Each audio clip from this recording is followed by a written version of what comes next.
Ribbons. Hello, good evening. Welcome to another episode of Guns and Yellow Ribbons. My name is Fergus. This is a merge show. It's Trev's show off the preview show and our Monday night show. So between the two of us, I'm sure we're going to mess this up somewhere along the line. Well, Trev will for sure. But we're going to look at Wolves, West Ham, Forest, Man United, Bournemouth, Ipswich, Brighton, Villa, City, Leicester, Newcastle, Brentford, Southampton, Palace, Liverpool, Everton, Chelsea, the scum. And then the main event, Trevor, will be Arsenal versus Fulham. Enjoy Absolutely. the show. Enjoy the show. Enjoy the Welcome to another podcast by Guns and Yellow Ribbons. This is your Arsenal podcast by Arsenal fans for Arsenal fans. Enjoy the show.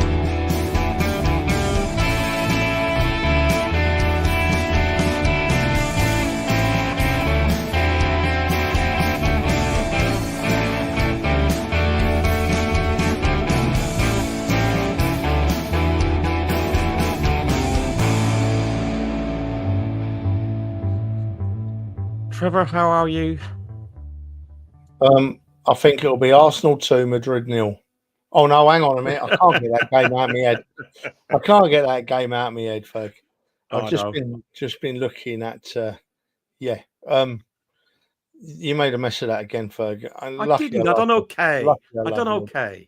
Listen, I've had a lot on, Trevor, so be gentle. Yeah, you have had a lot on, and we've just, we've had a bit of a shock today, a little shock, because we've stuck to 7 o'clock on a Monday evening, and another well-known podcast who we've supported actually over the years, really supported over the years, has decided to move into the 7 o'clock on Monday slot, which I find a little bit disrespectful, a little bit upsetting. Didn't think it had happened, a bit disrespectful, but what the hell. Thank you, everyone that's tuning in at this very moment. Every single one of you is very much appreciated, and we'll do our very best to talk about the Arsenal all night long. Cheers, Ferg. Well, Dale, welcome. It's going to be difficult to talk about the Arsenal when we're predicting all the other league scores, but we will do with an Arsenal bias as usual, won't we, mate? Arsenal 2, Madrid 0. Of course we will. I just found it quite funny. The last thing we heard before we went live was Trev saying, "Don't F this up." And you said the main event, Arsenal versus Fulham. Was that Fulham? Where were they? I'm not quite sure who they are. But, did I say Fulham? Fulham. It might be my accent, Yeah. Where are we? Yeah, Jeff. We're not going to give the other podcast their time. I actually quite like the people that present it. I'm just in a bit of shock that they keep that a couple of times now they've moved into 7 o'clock on a Monday, and I've said my bit now. All done, mate. Don't worry about it. I did ingest, but a poll up, and I took it down because I thought I don't want a war. I don't want to be nasty. Yeah, exactly. Listen, we're gonna look at the Arsenal Fulham game. That's a main raison d'etre for tonight. We're going to preview that game, but before we do that, let's have a look at the other games because we haven't had football for 2 weeks, 2.5 weeks. Premier League football, that is. We've had international football. We had a great podcast last week with Harry Symeou, which I listened back in the car driving up to Manchester on Thursday, and I thoroughly enjoyed it, even though I knew exactly what we had said already. I thought it was absolutely brilliant. Dale, did you listen to it?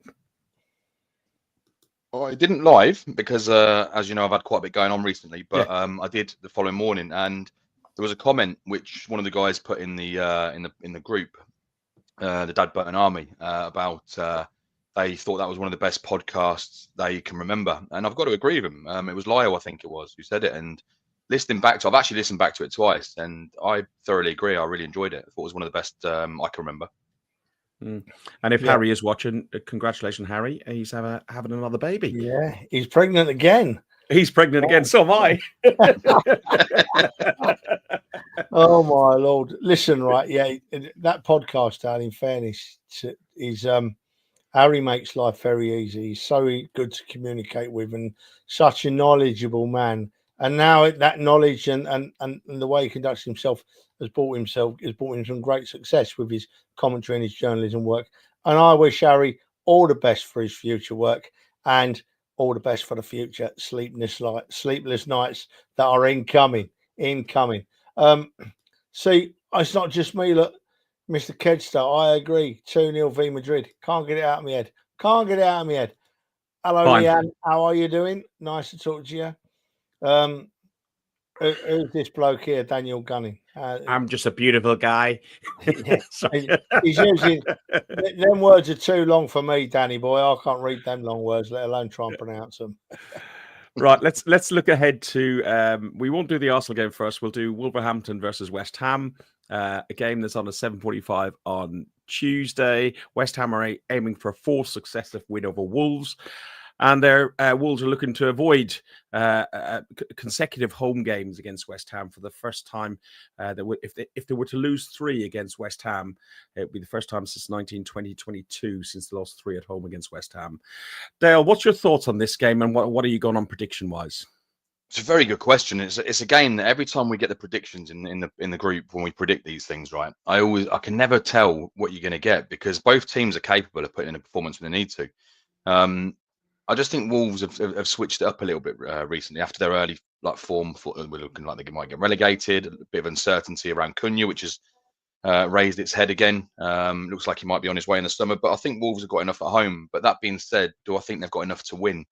I don't think they have because I think West Ham have got enough in the tank to take something off them as well. So I can't see anything other than a draw here, to be honest, boys. I'm going to go with a cheeky little 1-0 on this one. Trevor, what's your thoughts? West Ham have only lost 1 of the past 4 league games.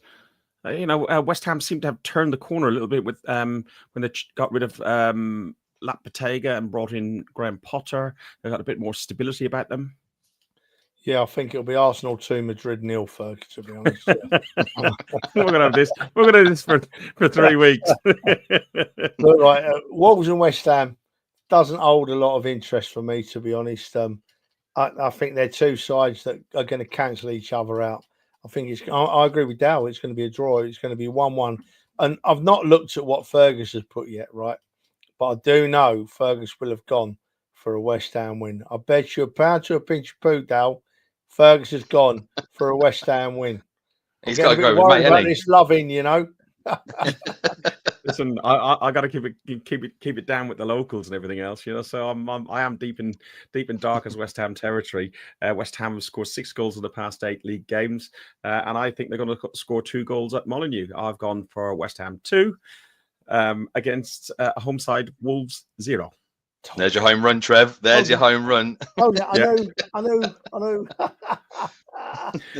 You can have a pinch of poo now if you want. That's a bit personal, Fergus.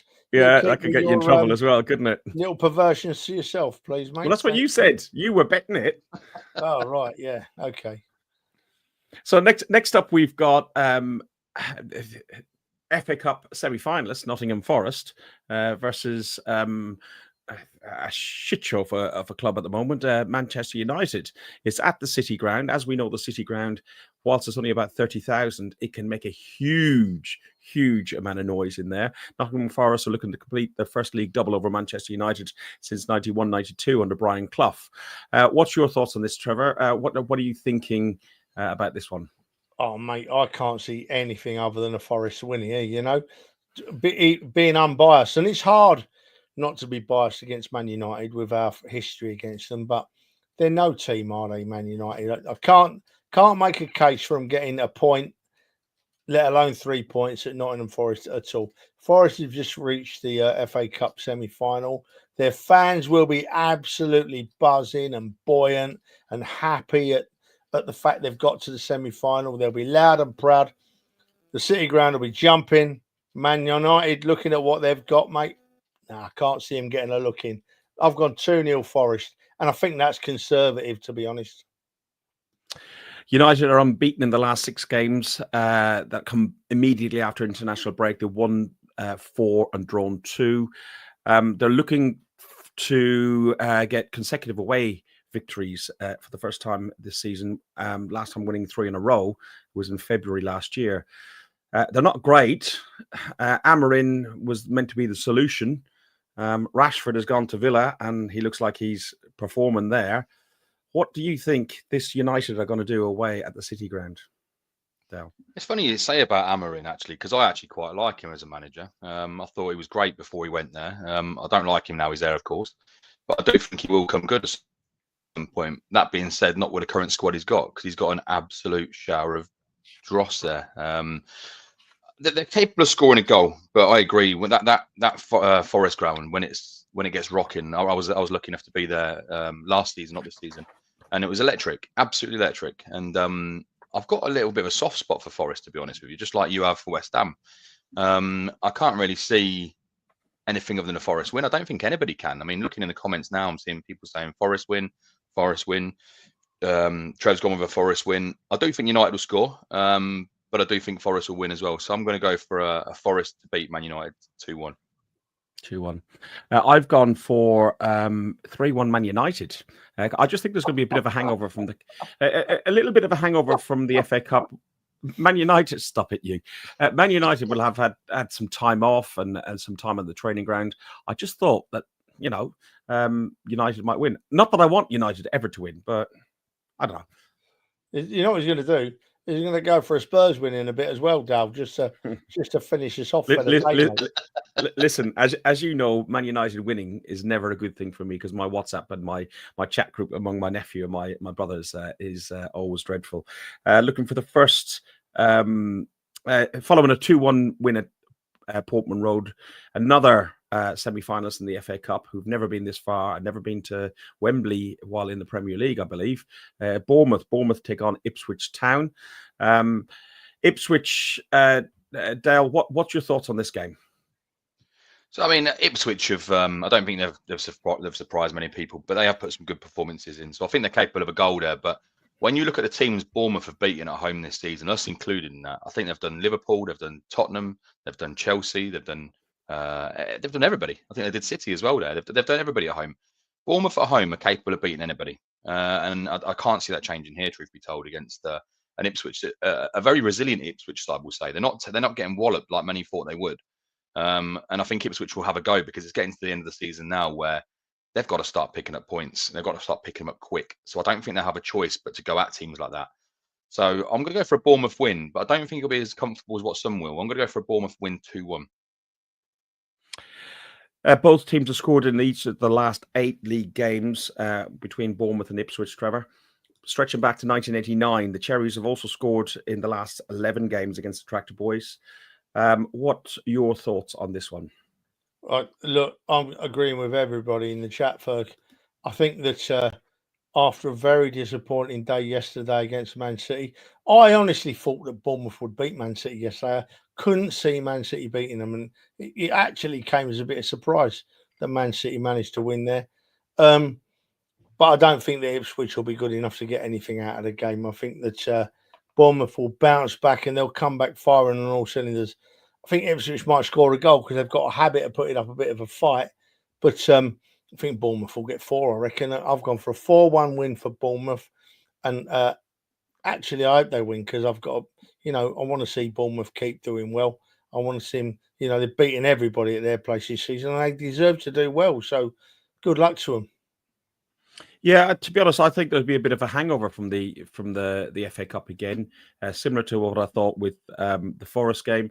So they do score against each other, these teams. So I've gone for a 1-1 draw.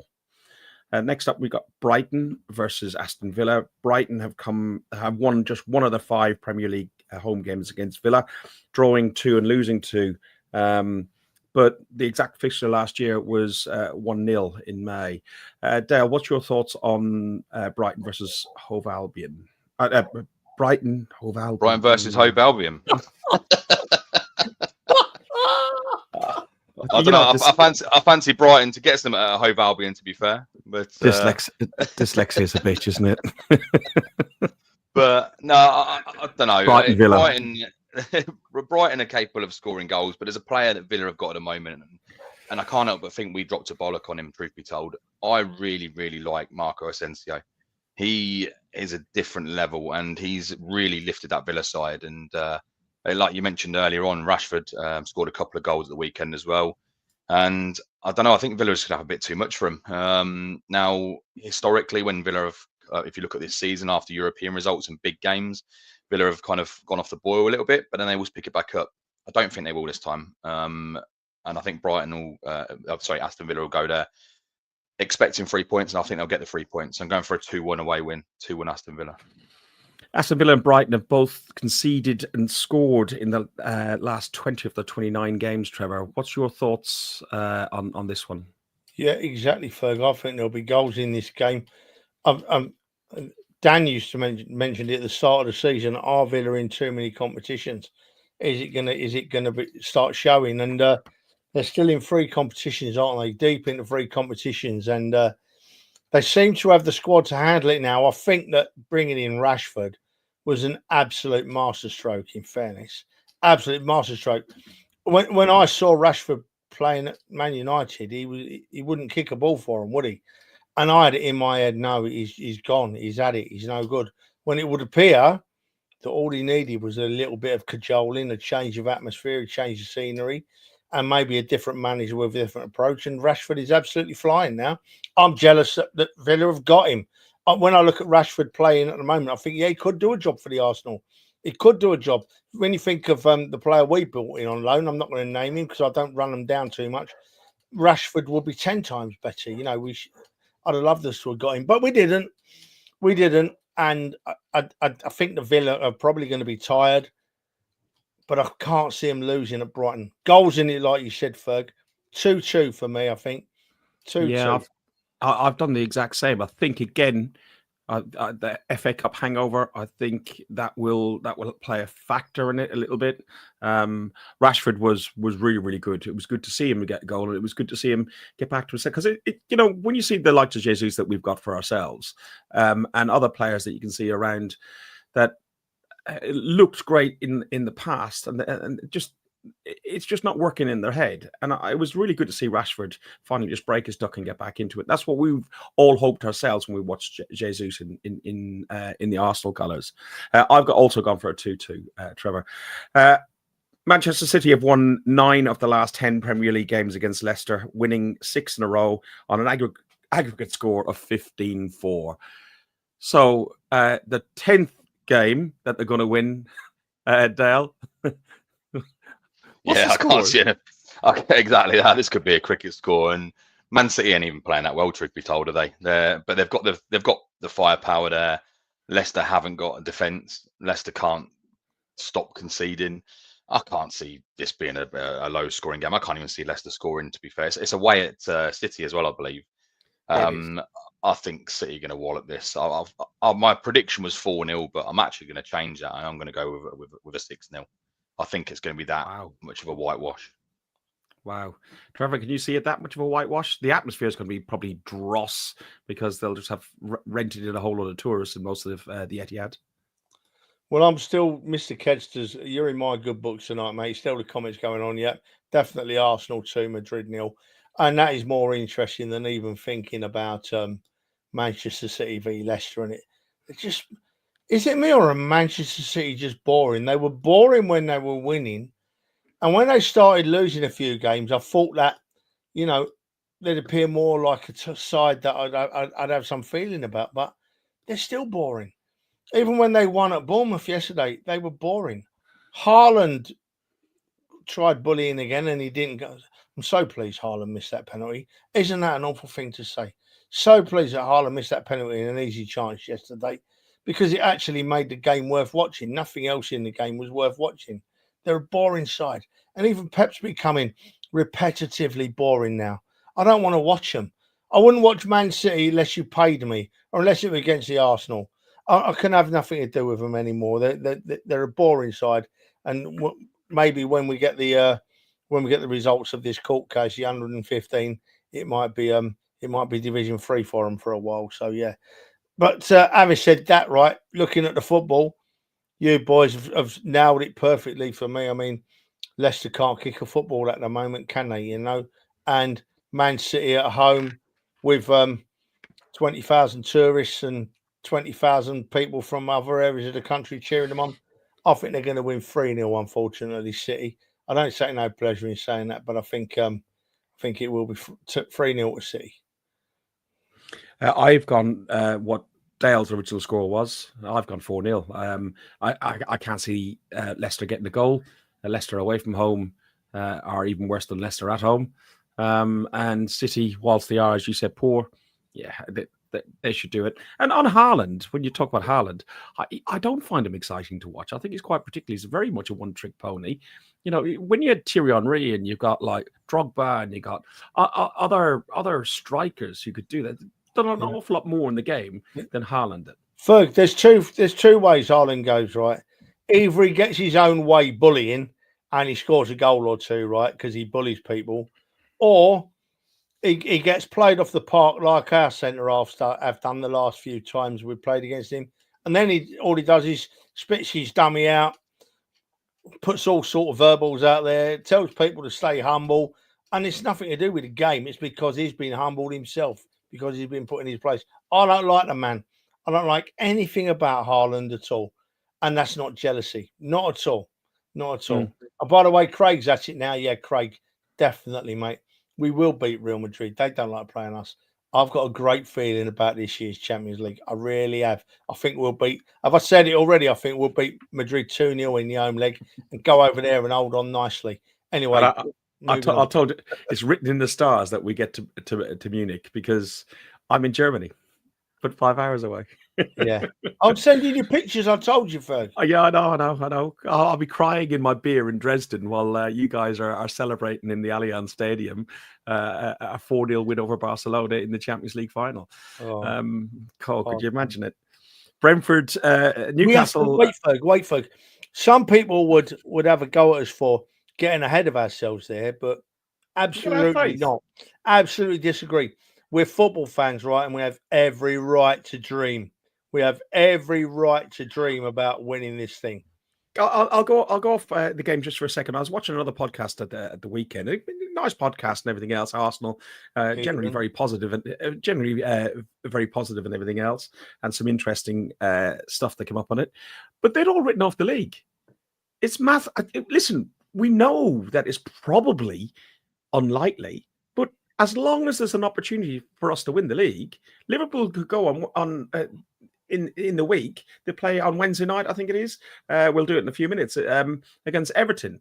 It's a derby game, and nobody knows what happens in a derby game. They drop some points there. We carry on winning our games. We've got to play them. Hey ho, you never know. It could happen. Unlikely, but you got to believe. You can't be going, right off the season. The quote that I heard somebody say was, well, after the West Ham game, our top gave up, and I'm not really interested in the league that much. Look on Ticket Exchange, and you can see the amount of people that have the same attitude, and I think that's poor, especially from season ticket holders. Anyway, that's my rant over. Newcastle versus Brentford.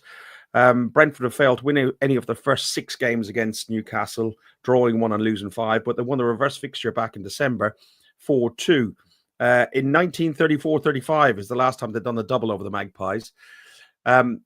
Dale, Magpies have, Newcastle have won their first trophy in 70 years. They just had a parade this weekend. I can imagine the place is noisy anyway. I can imagine the noise will just be unreal in St. James's Park. Will the emotion of the whole thing, overshadow Brentford? Will they all get too wound up in it? Have they over celebrated? What do you think? No, well, as you boys know, that St. James's Park, when they've got the wind in their sails, that place is loud. That place is very, very, very loud. And the away fans right up top there, you have to make a lot of noise to be heard above that lot.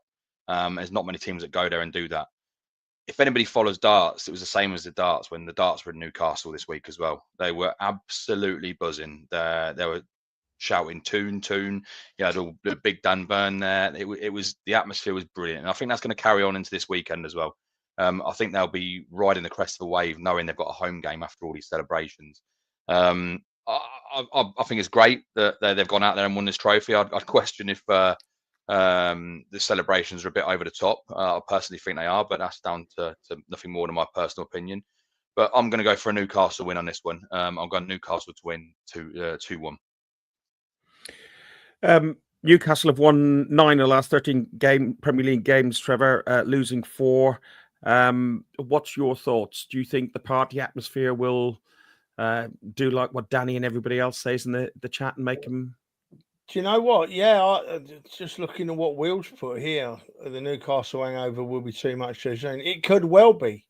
It could well be. We know what the party's like up there, and if the players get carried away with that, they're going to have a bad game. Having said that, they're playing Brentford at home. The away fans, Dale just mentioned the away fans, and let me just tell you my view on that. As Fergus knows this, Dale, you probably know this. Where Newcastle put the away fans at St James's Park, right, is cheating, right? And I'll make no apology for accusing Newcastle United of cheating. Man United, the fans are up a bit, but at Newcastle, you're up on level 7. It is impossible to make yourself heard loudly. It is impossible for the fans to influence the game. And we've all listened to Mikel Arteta. We know how much Arteta says the crowd can affect the game of football. And at Newcastle, we can't do that. When we played the first leg at our place, we had 8,000 Geordies all around the lower tier at Arsenal, singing and shouting their heads off, backing their players, shouting at their players, lifting their players. When we went up to Newcastle, we had about 4,000 up on level 7, couldn't make ourselves heard, couldn't be seen. It's cheating. Newcastle do it. They do it for a reason. They do it to give their team an advantage. So I'm not knocking Newcastle for doing that because they're allowed to get away with it. But at the end of the day, what they do to the away fans is cheating. Anyway, back to the game. I think it'll be a score draw. I think Newcastle will score a couple, but the hangover will kick in. So Brentford will score a couple. And I've gone for another 2-2 draw, Ferg. I'm with you. I think the hangover will be a bit too much. I've gone for a draw as well. I've gone for 1-1. I also think that maybe getting the trophy and all that, that might be just the season done. I don't think they're necessarily going to be on the beach, but they've got a big push to try and get top 4, and I think it's probably going to be a bit too much for them. They've got European football, but is that European football in the Europa Conference for winning the League Cup? Is that going to be enough to keep Isaac? I doubt it, but who's going to get him? Next up is Southampton versus Crystal Palace. Crystal Palace also into the semi-finals of the FA Cup. Crystal Palace won form, actually.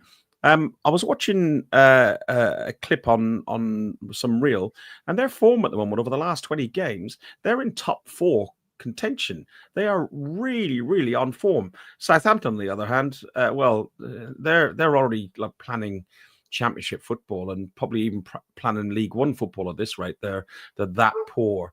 Trevor, I'll go to you first. What's your thoughts on Southampton versus Palace? Home advantage? It's the only hope they've got on it. Look, right, but don't forget we've spoken about the FA Cup, right? Are Palace going to have a bit of hangover from their efforts in the FA Cup? Is it still going to be playing in their minds that they've got a semi-final to play at Wembley in a couple of weeks' time? Are these Palace going to be players going to be thinking in their head, can't afford to get booked, don't want to be banned for Wembley, can't afford to get injured, don't want to be out injured for Wembley?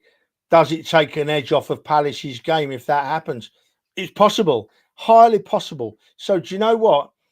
I'm going to back my good old mate Aaron Ramsdale and go for 1-0 win to Southampton. I wouldn't put a slightest bit of money on it at all because I have absolutely no confidence in it. But for what I just said about Palace, I think they'll have all sorts going around their heads, Palace, and I think Southampton might be primed to nick a win. Dale, Southampton lost their last 9 Premier League home games. The only other 2 sides to go 10 games were Birmingham City in the 80s, mid-80s, and Watford 21-22 season, and they went 10 games. What's your thoughts on this game? Palace are on the form of their life at the moment at this point in the season. I think they've won the last 6 to 7 on the bounce, and their away form, I think they're right up there. I think they're in the top 6 of away form in the league. So I can't see anything other than the Palace win here. I mean, I think there will be in the back of their minds, there'll be little bits to say, well, we can't get injured, like you say. I'd like to think Aaron Ramsdale's going to stop them, but Palace have got some serious quality in that side. They've got some serious quality going forward in particular. That Eze is a different player. I don't know if he's fit or not, but if he is, I think he is going to pull the strings considerably in that midfield. I can't see anything in the Palace here, but I do think there's a goal in the other side as well. I'm going to go for a 3-1 Palace win. I went for, what have I got on here? Where is it? Southampton 1, Palace 2.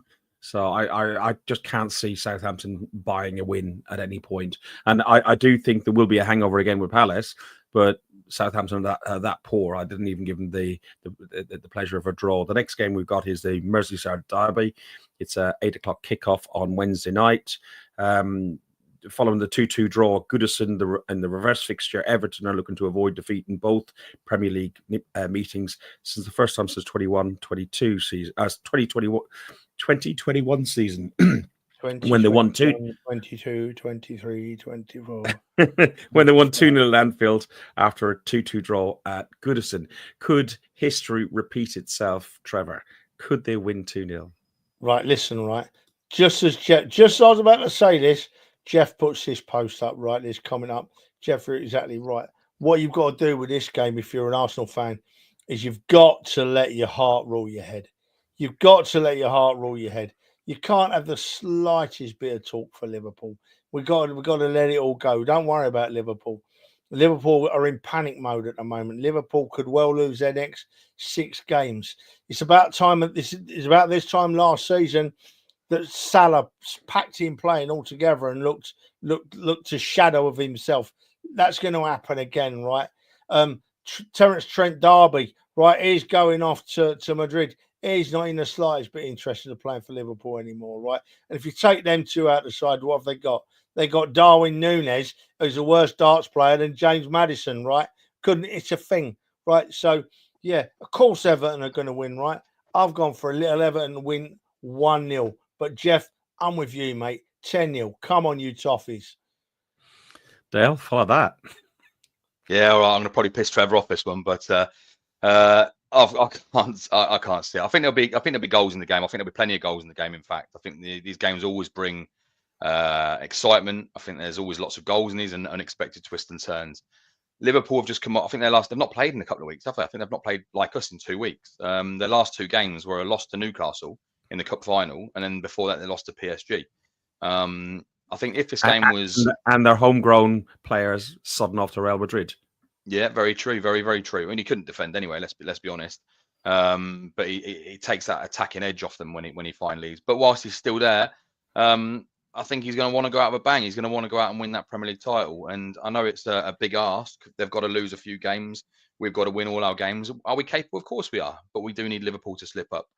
But I don't think this is a game to do it. They're going to want revenge over earlier on in the season. They've got 2 losses on their bounce. I think Liverpool are going to just about edge this, but only just. I'm going to go for a Liverpool 3-2 win. Do you not listen to me? Do you not listen to me? No, you're on mute, mate. Sorry, bud. No. Heart, right? Heart over head, right? This is an Arsenal podcast. You're not allowed to say these things. Here we go, look. Daniel Gunning knows you, look. Chuck him off. Who's this Dale O'Hara plonker? Nailed it, Dan. Absolutely nailed it, Dan. There's a reason I'm top of this predictions league, boys. There's a reason I'm top of it. The reason you're top of it is Dad hasn't done it for about 4 months. so you remain. Dan, put in the comments, Dan. Have you still got a track of this league table? I'm curious. I think Ferg's only saying that because you were bottom, weren't you, Ferg? I don't care. I'd say that if I was bottom as well. It's not no, I'm not bothered. I just put down what I think. I never looked at a stat in my life, and I'm not going to start now. I've gone the same as you, Trev. I've gone 1-0 to Everton. I just think that it's the last. Everything this season for Everton is just huge. Like I'm the one disappointment. Our tickets come through today for Everton away, and they're digital tickets, and it's just such a disappointment that they are digital and they're not a piece of paper. Because it would be lovely to have that last ticket at Goodison paper one. But I might buy a program, to be honest with you, Fergie. I don't buy programs at all hardly these days. So I might buy a program. It's a special day. Yeah, it is. Just to touch on Danny's comment there. Danny's commented saying Everton are going to give it their all the last derby at Goodison. Danny, I agree with you. If it was at Goodison, but it's not at Goodison, buddy. It's over at Anfield. That's why I've put Liverpool to edge it. So if it was at Goodison, I'd be in 100% agreement with you. Well, I still think that Goodison or Anfield, they're not that far away from each other. They're only across the park. I'm going 1-0 for Everton. There we go. Job done. Ferg, listen, right? The Liverpool fans, it's been on social media. Who's it saying? Someone just put on here, Jeff, they've been burning, Trent Alexander shirts, Liverpool fans. They've been burning shirts. They're that fed up.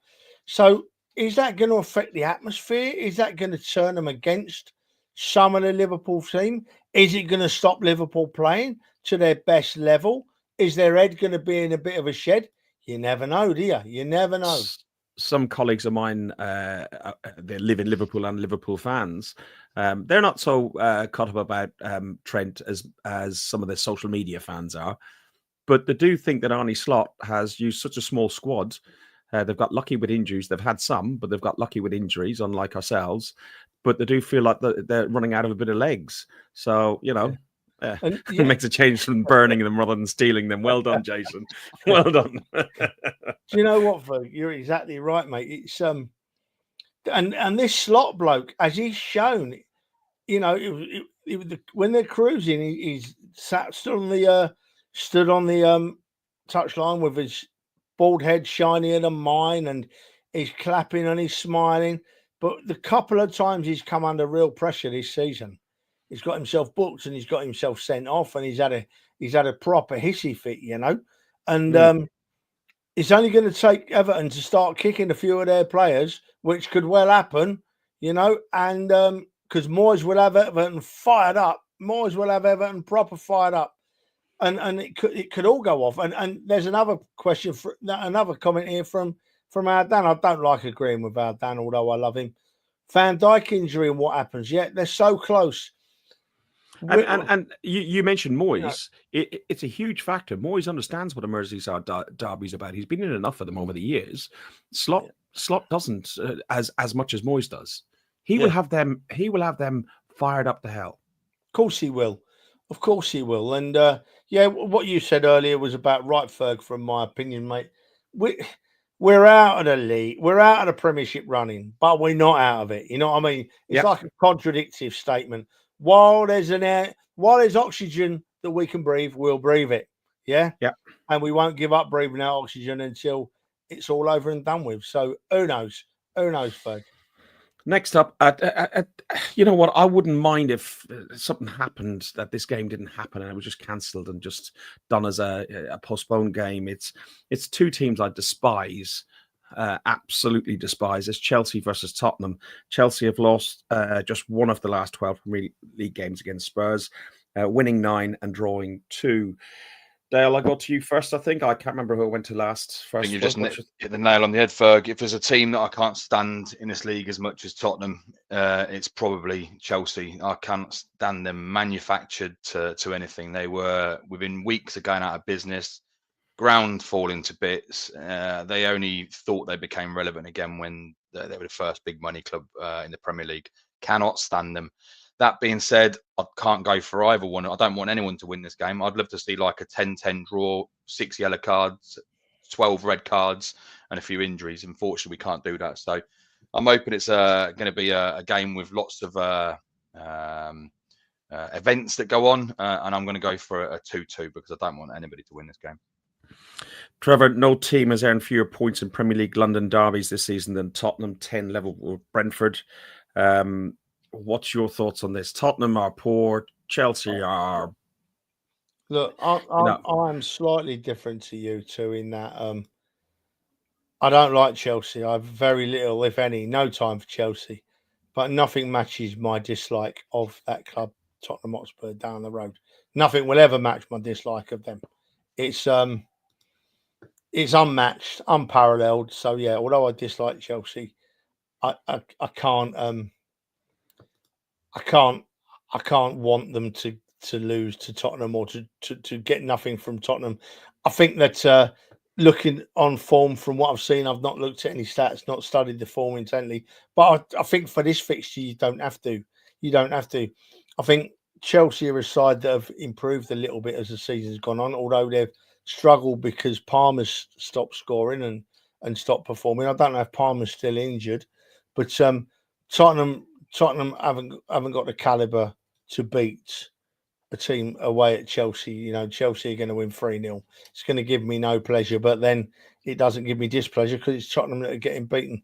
So yeah, I don't know if Palmer's back for Chelsea. I think he's been a massive miss.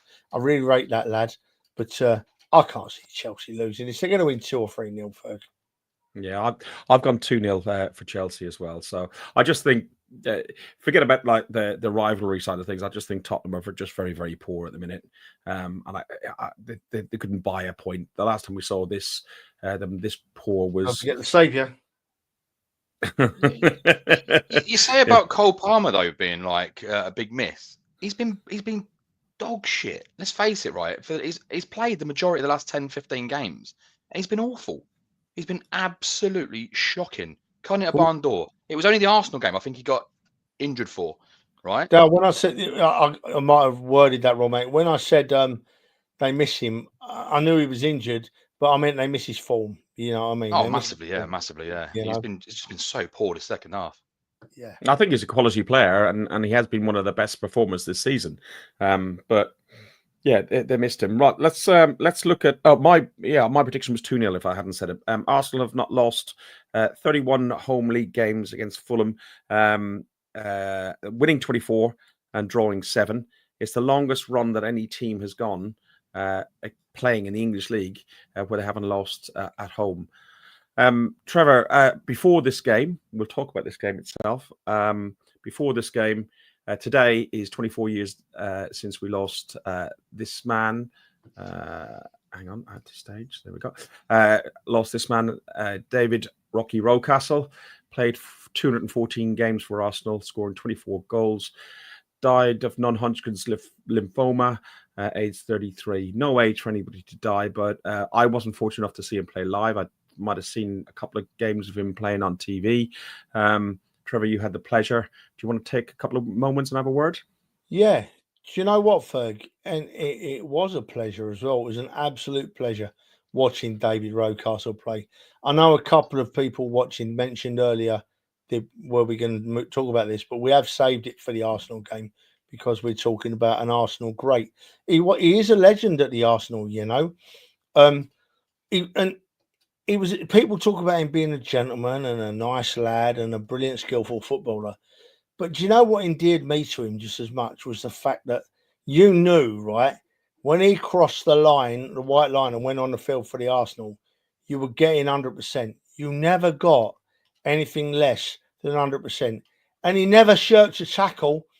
Tough as old boots he was. Not a lot of him, slim lad, but he was as tough as old boots. And he was not afraid to get stuck in against anyone.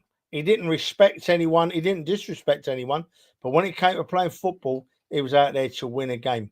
And I will never, ever, ever forget the wonderful moment he gave us when he chipped that goal in against Manchester United. It was the most amazing feeling. A great man, sadly missed, loved by everybody.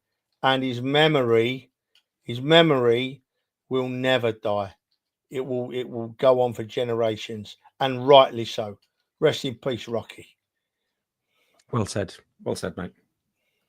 That was well said. Let's look at the game itself then. So we're looking at Arsenal v Fulham. As I said, we've never lost 31 home league games against Fulham, winning 24, drawing 7. Trevor, what's your thoughts? I'll tell you what. Trevor, I'll come to you first. What's your thoughts on this? What are you expecting? Saka should be back, hopefully. Do you start him? Do you bring him off the bench? What's your thoughts? I think he goes on the bench, if I'm honest with you. What worries me mostly is, and I keep going on about it tonight, is that, yeah, they've said they've not rushed him back, and I trust Mikel Arteta, absolutely trust Mikel Arteta to get things right.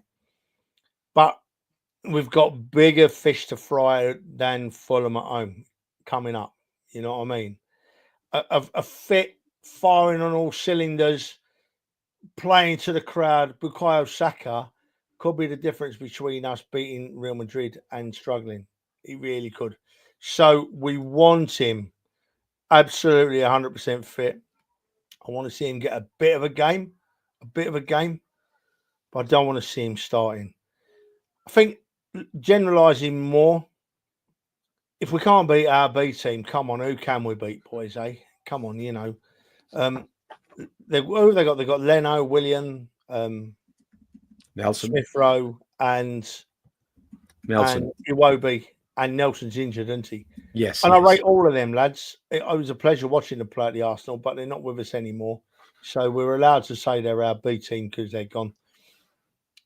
I can't see us losing. I don't want us to lose.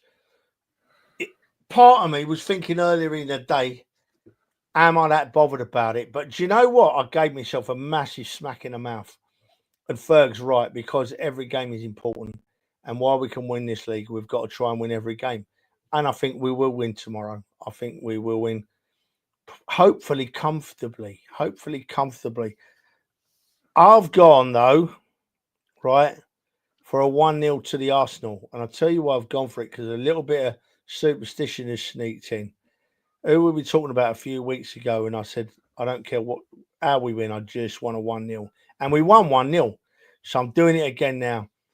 I don't care how we win. Let's just beat Fulham, keep ourselves on the front foot. 1-0 for me. Dale, Timber should be back. Calafiori faces a few weeks out from that dodgy knee injury he got on international duty. I think overall we've done well with international duty. Saka should be ready, as I said, recovering after 12 weeks out with a torn hamstring. Could even start. Would you start him? Honestly, yeah, I would. I think if he's fit enough to be in the squad, there's no secret. He played in a behind closed doors friendly last week. Arteta said he's more than ready. He's been pictured in training for a long time. I wouldn't necessarily give him the full match, but I'd give him some much needed minutes. Somebody put in the comments a minute ago he needs time to recover as well. And I also think we'll probably see Ben White start. Urian Timber hasn't been well for the last couple of weeks. There's talk of him just coming back from quite a bad illness rather than an injury. So there'll be question marks over here, how ready he is. I think we could see for the first time in a while, I think we'll see Ben White and Saka on that right-hand side. And I wouldn't begrudge Saka starting because, as Trev says, I do trust Mikel Arteta. And in Arteta's press conference today, he said he's ready. He is ready. And the way he was, there we go. That's 1 minute ago. Yeah, I've got to agree with that. I would probably start him tomorrow. I think tomorrow is a big game. Dan said start him, minutes in the legs, then bench him on the weekend ahead, and bring him back in for the Madrid game. He needs time to recover. It's okay for midweek and then rest of the weekend. So yeah. Yeah, I'm in agreement with Dan on that one. I would start Saka and I'd also start Ben White. I think it's those two down the right-hand side. What we need to consider here as well, when those two both play on that right-hand side, we can be deadly down that wing, right? We can be absolutely deadly. And in the run-up to Madrid, I think they don't just need minutes in their legs between the pair of them. I think they also need minutes playing together. And if they're both fit and ready, I'd start them tomorrow. Trevor, it's not just Ben White and Saka on that right-hand side. It's Ben White, Odegaard, and Saka. We talked about it. We talked about it midweek with last week with Harry, and we said it before amongst ourselves on here before. He is that trio is outstanding. Plus, then if they try to double mark on Saka, then it gives space to Martinelli or Trossard on the opposite side. So really and truly, we do have to start him, don't we, Trev? I'm still not sure, Ferg. I'm still not sure, but looking at the bigger picture, right? You mentioned Ben White then, and that's really important. Does he start Saka and Ben White with Odegaard? And for the first time since I can remember, we've got our right side intact for this season. I mean, we all know how good it's been, how really good it's been. Well, to be honest with you, I'll go with whatever Arteta does. If Arteta starts Saka, I can understand why, as we've seen in the comments. I was looking at the comments then, because Ferg, leave him alone, will you? Right. No, I can see. I trust Arteta, so if he starts him, he starts him. If he don't start him, he don't start him. I've got an argument for both sides of that coin. But you've expanded my chain of thought, Ferg, with what you said just now. White. Does he start White and Saka, and we start blending that right-hand partnership in again, which is where we've been so successful? So, yeah, I don't really care. As long as we see him play and he don't get injured again, let Arteta get on with it. Yeah, guys, remember that when we played Fulham at Craven Cottage, we did have all three of those players available, I believe. Well, no, we had Partey at right back, I think. But Alex Iwobi basically bossed the game. They vacated the left hand side of the pitch, and they just channeled us into that left hand side. Can you see them getting away with doing the exact same thing at the Emirates, Del? No, I can't. No, I can't. I think it's a game that we're gonna want to win, right? There's no two ways about it. We're fresh. We're off the back of a nice little 2-week break. Everyone's gonna be chomping at the bit to get back in. People like Ben White, I think, who will be given the opportunity to start after the illness from Timber. He's going to want to earn that place. Everybody's got one eye on Madrid, just like Trev has, just like I have, just like you have. They all want to start, especially where there's people such as Ben White, who's competing against Urian Timber for that right back spot. They're going to want to take their chance. Whoever's playing over these next couple of games are going to want to take their chance. They're going to want to do it well. That comes for everybody, even Saka, right? We're talking about Saka's fitness potentially here. He's still got to prove a point because you've got a very competent Ethan Munyeri in that side as well. Let's not forget about Munyeri and push him out of the picture because he's been arguably one of our best players since Saka's been out. So I don't think I'm not concerned about Fulham, if I'm honest. I don't think Fulham have got enough to come to our place and beat us. They're not on the best run of form, and we're fresh. We've got no real injuries to worry about. We know the striker situation. Calafiori's obviously picked up a knock pre-season. In the international break. But I don't think there's any concern that I think we let them take the game to us that last time. We let them play. I don't think we will at the Emirates. I think we'll take the game to them. I think you're probably right. It's interesting that we mentioned Wanyeri in that, Trevor. If we do give Saka some minutes, be it start or at the end of the game, the combination of Wanyeri, Odegaard, and maybe if Ben White does start, and maybe see how the combination of swapping Saka in for Wanyeri with Ben White. Do you get what I mean? Yeah. Listen, let's be honest with ourselves, right? Ethan Wanyeri has taken his chance while Saka's been out with both hands. He's played exceptionally well. He's been recognised for that with an under-21 call-up, in which he scored a goal and played really well. So he's saying to Arteta now, I'm giving you a problem. Wanyeri is giving Arteta a massive problem because in Bukayo Saka, we've got arguably the best player in the country, and we've got a young lad who's pushing for a start on that right-hand side where he's been playing. Now, unless Arteta's got a plan for Wanyeri and he's thinking about moving him into the middle or moving him across, but then who drops out, I could make a case for him starting on the left. But Arteta's always got a little bit of a surprise up his sleeve. Will he start Saka on the left? I can't see that for one reason, because Saka plays on the right and cuts in on his left foot and scores goal after goal after goal. And it's become his strong point, cutting in from the right, scoring with his left. But then you look at what's Wanyeri done. He's done the exact same, hasn't he? Cuts in from the right and smashes him in with his left. Yeah. What a dilemma to have. What a dilemma to have. I haven't got an answer. I mean, is there a case? I don't know what we do. Is there a case of playing him as like alongside Odegaard and then having Saka on the right and Martinelli in front of him are Trossard? Personally, I always would start Martinelli, bring Trossard on if needs be. It just depends how much firepower we want to go out. Like, as I said at the beginning of this, the league is not dead. It's probably gone. But, like, you know, whilst it's there, we need to go out and win the games. And I'm sure that's what Arteta and the team will be thinking. So how strong do we want to go? We've got a huge game coming up ahead of us. Are we going to do what Crystal Palace and what Forest and the other teams are thinking about when they've got a semi-final coming up and they don't want to miss out on such a massive game? Are our players going to have that running through their head down? It's a tricky one. It's a very tricky one. And going back to what Trev said, it's a hell of a dilemma to have with these players, right? One thing I think we've got to manage at the moment, if just going back to the Wanyeri piece though, is Wanyeri, there's talks at the moment of a contract, right? A new contract. Now he's come into the team and he's shown he can do it at the very top level. That includes in the Champions League. We need to keep playing him. If he sits there and thinks I'm going to be second fiddle to Saka for the next however many years, because Saka's very young as well, let's face it, right? I'm not saying he's going to turn his head elsewhere, but if he thinks he's going to get less game time, then there's going to be more of a conversation to be had. I think we've got to manage that situation very, very carefully. And I'm glad I'm not the one having that conversation because, as Trev said, I don't know what to do on that right hand side. Can Winieri play on the left? I don't know. There's been a lot of question marks this season over Trossard, his form, over Martinelli's form. I don't know if Winieri can play on the left. Do you guys know that? I don't know. We have a clue.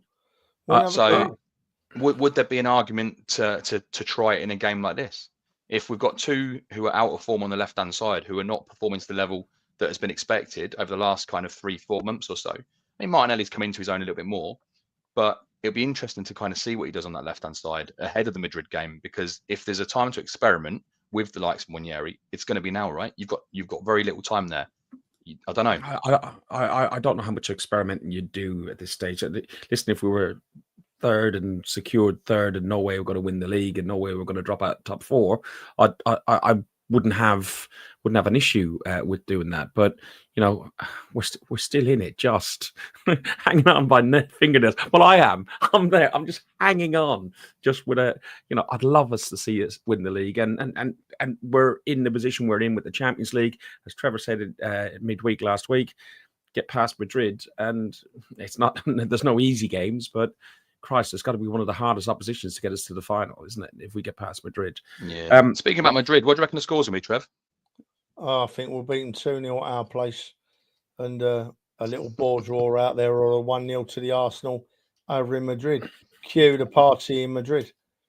Trev, Mikel Moreno. Oh. Yeah.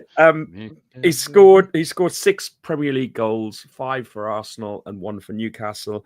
5 have given his side a lead, and only once has he actually won. 4 out of his 5 were winning goals. I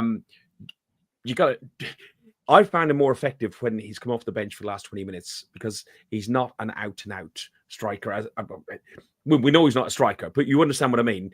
It's not natural to him, but he bloody tries hard. And I think he does a great job of making himself known, felt, and he's willing and trying. How do you go about using Moreno? Oh, well, going on his form since he's been playing up front for Arsenal, he's one of the most productive strikers in the country, right? So, and he's learning. And what I really appreciate is the fact he knows he's learning. When you watch him play, right? When you watch him play off the ball, or if he gets in a bad position, he knows it. And you can see him give himself a slap in the head, and he moves and gets in position. He's never going to be an out-and-out striker, but I'm so proud of him for helping us out like he has. But, could Winieri do a job there? Is he too young for that? Or could he end up playing through the middle and being an absolute superstar? Who knows what he's going to do tomorrow? Arteta's always got a little bit of a surprise up his sleeve with his selections, hasn't he? And tomorrow's one, I think, could be White and Saka starting, or maybe it could be Winieri moving to a different position. Who knows? So let's do it. People in the chat, get your score predictions in for the Fulham game if you haven't put them up already. I am going to go for Arsenal 3, Fulham 1. Trevor, you went for a 1-0. Yeah. And Dale, what are you going for? I'm going to go for a 2-0. And I'm even going to narrow it down to goal scorers. I'm going to say Moreno. He scored for Spain in the international break. He's got that taste for it. He's going to do it again. And Starboy on his return is going to score as well, and that plate is going to absolutely erupt. 2-0 to the Arsenal. Yeah, there'll be loads of noise if Starboy does score, but the most important thing is at 7 minutes in, we need to all join together and pay respect, as we do every year around this time of the year, to Rocky Rocastle. There was some lovely comments in there from some people, as I saw in the chat. Let's pay our respects to Rocky. 24 years. I know. 24 years. See, it seems like yesterday. Time goes too quickly. 24 years. I was in shock when I heard that today, but I knew it was that long. Unbelievable.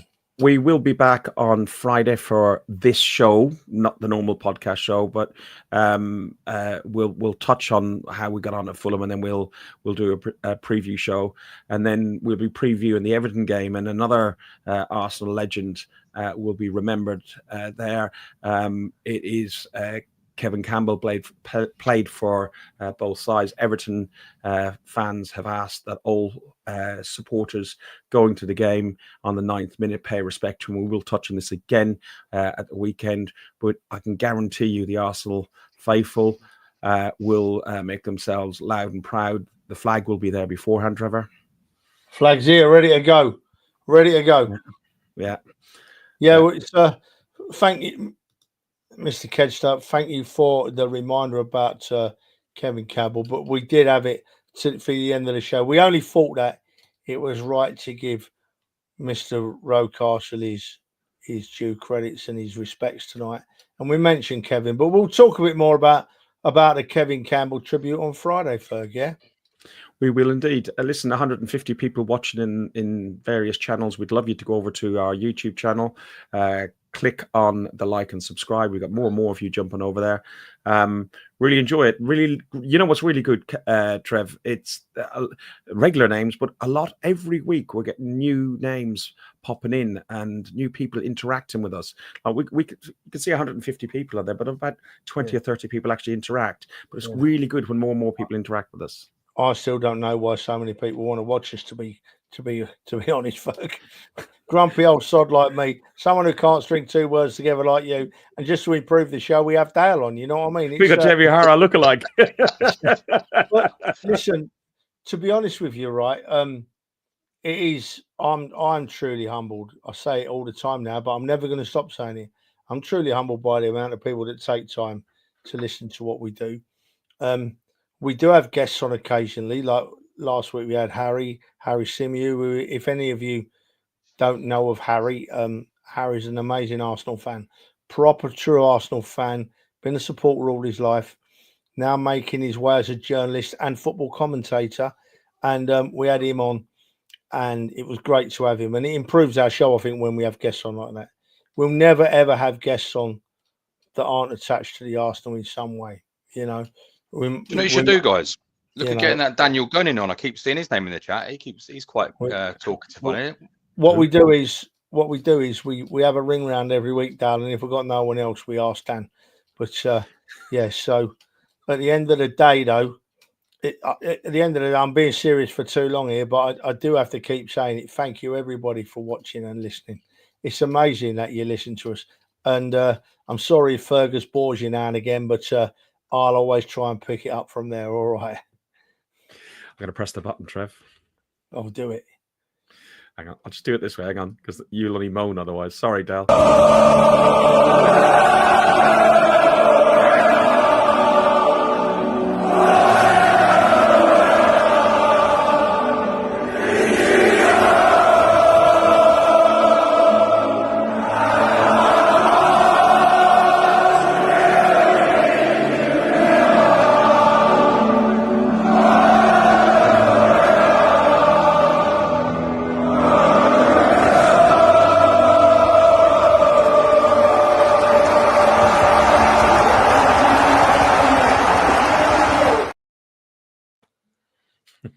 Yeah. Wonderful. Why does that still cut me to the core, that tune? And do you know what else? There's an added element to it now. That tune was written for us. It was about us. It was about where we're from, where our team's from. It was about our lives and everything to do with us. But do you know what really helps me rub it in now? Is that teams that haven't got an anthem, and even some teams that have got an anthem, are jealous. They have to try and pick fault in us, or they have to have a pop at us, or they have to say it's manufactured, or it's forced, or it's rubbish. And we all know it's none of those things. It's none of those things. It's better than what most of them have got. So yeah, long may it remain. North London forever. Thank you, Louis Dunford. I love you. If I see you one day, I'm going to give you a big, spiky, beardy kiss. You probably won't like that, but you're a bit younger than me. Probably break your nose or something. But you did see him, but you didn't give him a kiss when you saw him the last time. Yeah, I tried, but he backed off. Yeah, the wife was there, wasn't it? That's what you're worried about. He took a kiss off. No, he took a kiss off Donna, the cheeky soul, but backed off from me. I don't know why. How can you back away from these boyish good looks? Yeah, Jarhead Guna, absolutely right, mate. The Arsenal 2, Real Madrid 0. I can't get it out of my head. Dale Ferg, what is going on with this two-legged quarter-final? I know these games coming up are important. I know they are. I mean, Everton away is going to be a blast. It's going to be an important, emotional. I'm going to be a bag of tears, emotional wreck at Everton. But still, right in the very back here, I'm going to be thinking, I wish our Kev Campbell was playing against Madrid, because he did have a habit of scoring a goal or two in Europe, did our Kev, Scored the goal that took us to a European final. Very important player. Oh, my Lord. I'm going to shut up now, Ferg. Question for you guys before we go. Is this going to be the first time in history that both the men's and the women's team both win the Champions League in the same season? Yeah, because we've never won it. So it's got to be, innit? But us and the women at the same time. How good would that be? It'd be great. It could happen and all, didn't they? Do you know what? I mean, I'm not like Ferg. I don't talk our women's team down at all. But I just don't watch it. I should watch more of it. But I tuned into that game the other night at home against Real Madrid. My word, Dal, what a game that was. Yeah. What a performance from the young ladies. And all the best to them. You know what we need to do one week, Ferg? We need to maybe get a guest on that's affiliated with Arsenal women, and let's build some bridges, and let's make some comparisons, because whatever you think about women's football, whatever you think about women playing the game of football or the Arsenal Football Club, they're the Arsenal. They're the... Listen, without going down that rabbit hole, I just don't. It doesn't interest me. I don't mind anybody playing football. And yes, if they're wearing Arsenal and they're Arsenal fans, brilliant. Yeah, but that's it. So, listen. On that note, thank you everybody who's been watching. Really enjoy it. Forever. Trevor's going to mumble the whole way through all of this. We will be back on Friday night. We'll be back on Friday. Are winning 2-0. Good lads. Away at Norwich tonight. I nearly went, actually.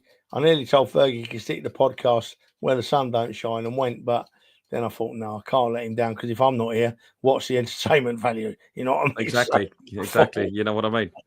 Right. On that note, entertainment value wants to watch the under-21s. We're out of here. You've been watching an Arsenal podcast by Arsenal fans for Arsenal fans. Up the Arsenal, fuck the Spurs. Language.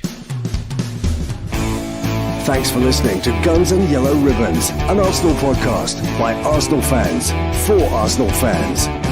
Follow us on Facebook at Guns and Yellow Ribbons, or Twitter at Guns and Ribbons. And remember to rate and review us too. Up the Arsenal.